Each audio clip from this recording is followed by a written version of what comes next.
Good day mga ka-Farmer's Heart.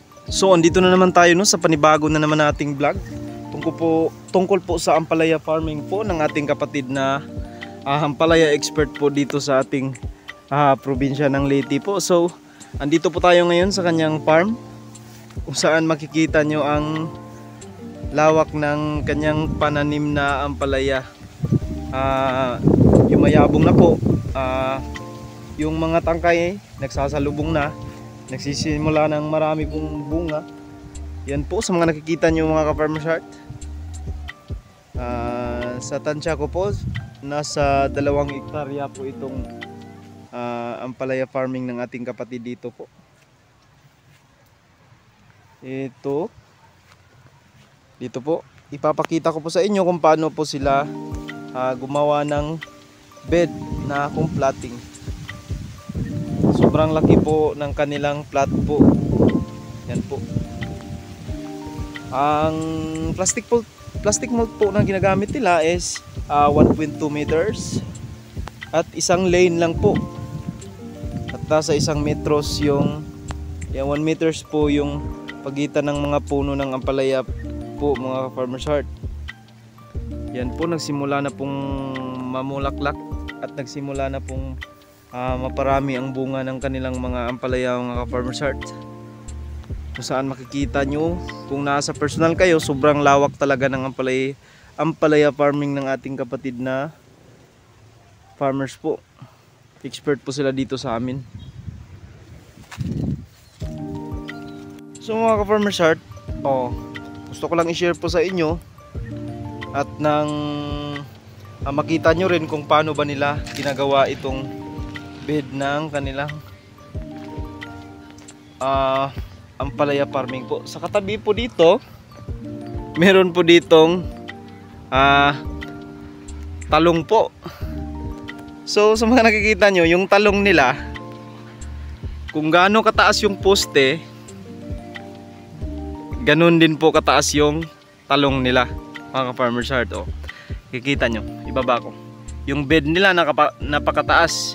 Yung height ng talong nila sobrang taas din, magkasing level na po ng balag po ng ampalaya. So ganyan po sila ka-eksperto mga ka-Farmer's Heart.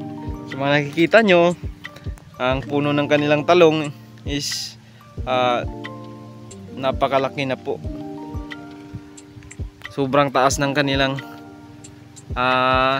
siguro nasa 6 feet yung talong nila mga ka-Farmer's Heart. Kasing level po ng balag ng ampalaya na ito.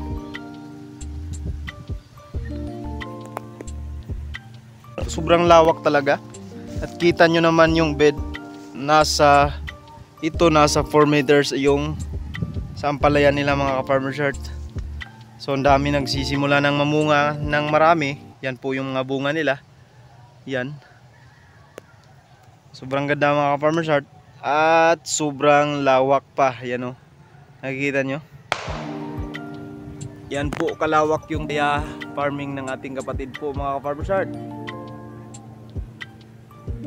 Ganyan po kalawak. Yan po mga ka-Farmer's Heart. Ipapakita ko po sa inyo kung gaano kalawak to ampalaya farming po ng ating kapatid na farmers.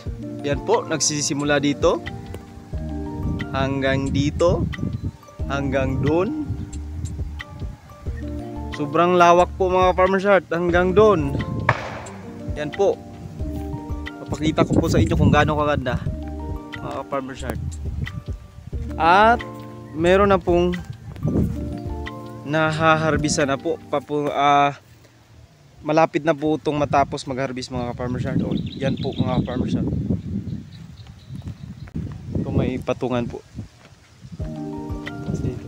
Yan po, sobrang lawak po, sobrang lapad po ng ampalaya farming po ng ating kapatid. Yan po ang sikreto ng milyones na kitaan dito sa ampalaya farming po. Matagal na po itong nagtatanim, expert na po, kaya ito na po yung nasa itaas po ako mga ka-Farmer's Heart. Sa mga nakikita nyo, sobrang lawak talaga mga ka-Farmer's Heart. Halos yung dulo ng daan andun may sa bandang lubihan may mga puno ng niyog. Andun po mga ka-farmers heart, papunta dun. Siguro po sa tansya ko nasa 120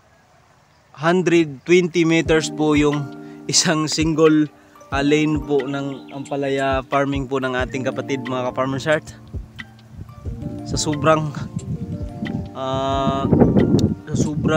taas po, halos di ko na po makita yung dulo, sobrang taas. Yan po.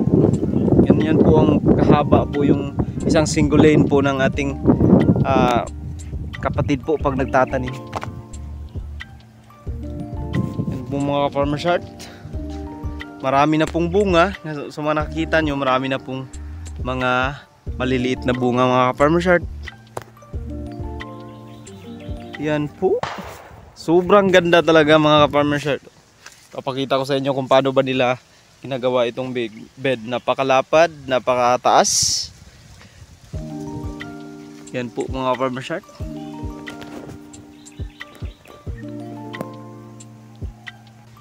Papakita ko po sa inyo kung gaano na ba kalaki ang mga bunga ng ampalaya na ito. Yan po mga ka-farmers heart. Malalaki na po. Siguro bukas mag-harvest na po sila mga ka-farmers heart. Na sobrang ganda mga ka-farmers heart. Ganyan talaga oh. Ganyan sila magtanim dito. Yan po mga ka-farmers heart. Sa isang butas, dalawa yung tinanim nila mga ka-farmers heart. Yan oh. Kada isang butas, dalawa yung tinatanim nila. 1 meter yung pagitan. Yan po mga ka-farmers heart. Kung nagustuhan nyo po itong video na ito, please like and share na lang po mga ka-farmers heart. At paki-subscribe na rin po sa ating channel para may marami pa tayong ma-share sa inyo mga ka-farmers heart. Yun po mga ka-farmers heart. Salamat sa panonood nyo. At see you on our next vlog mga ka-farmers heart.